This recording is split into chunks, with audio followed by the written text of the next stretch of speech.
Hey everyone, quick video about something that's gaining a lot of popularity. I've had a lot of people approach me about and ask me questions, is the spray foam insulation that you add to your attic. Technically it's referred to as open cell insulation. There's a company name known as Icynene, and it's a spray foam insulation that is applied to your attic space from the eaves to the roof sheathing, and it completely seals the attic. It is a really good system, or it can be. There's a lot of benefits to it from an energy standpoint, but like most things with construction, if it's not done properly, it can lead to some pretty ugly things, and a lot of people don't understand that. On new construction, it's easy to do because the ceilings are not in place and they can fully seal the attic. They can get that foam pretty much everywhere to get a good seal on it. When you try and do it retroactively, meaning that your home did not have it originally, it is really hard to get a good seal and not have any voids or openings in it. The contractors that perform this stuff will probably tell you that they can. From my experience, a majority, and not all, but a majority of the attics I get in that have added spray foam retroactively, they don't have a full seal. And in the next few pictures, and I'll get into some of the things as to what goes wrong and what can happen with it. So here's an example of the open cell insulation, the spray foam insulation in an attic space, just so you guys can kind of see what it looks like. So as I previously mentioned, what you don't want is opportunities for that open cell insulation to have openings or voids in it where you don't have a complete seal of that attic.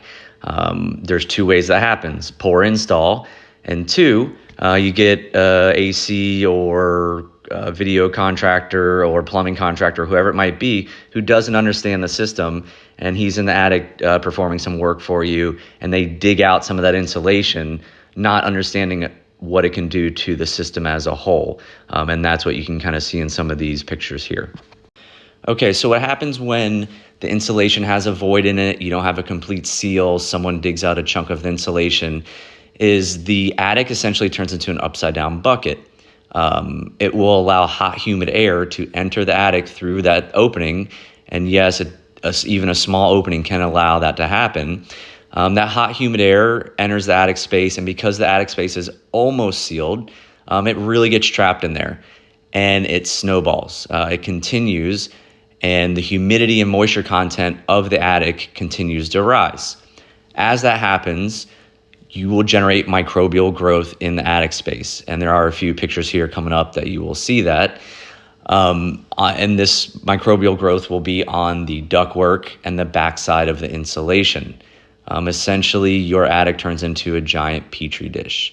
So these contractors that have dug these holes out, they have no idea what the process that they have started and what they've done to your attic system. Or, like I mentioned, the attics that are retroactively installed, those guys, if they don't get a good seal and get a complete seal on your attic, this is what happens. So once you have microbial growth, mold, on the ductwork, on the backside of the insulation in the attic space due to these voids in the sealed attic system, the open cell system, it will impact the indoor air quality of the home. The other side of it is to remedy and remediate this. It's going to involve removing that insulation, that ductwork. So it kind of, like I said, it snowballs and it turns into a pretty significant issue. Again, it all goes back to poor installation, not getting a full seal on the attic, or if a contractor, someone comes in and digs out a section of the insulation. The other side of it that people should know if you do have open cell insulation or spray foam insulation in your attic is if you have a roof repair done, and that's what this next picture is. The roofer is going to do his repair, replace the damaged wood for the roof leak, and he's not going to understand or care about that open cell spray foam insulation. So he will inadvertently create an opening in this insulation, and you will, per your roof leak repair, end up with an issue with your attic system.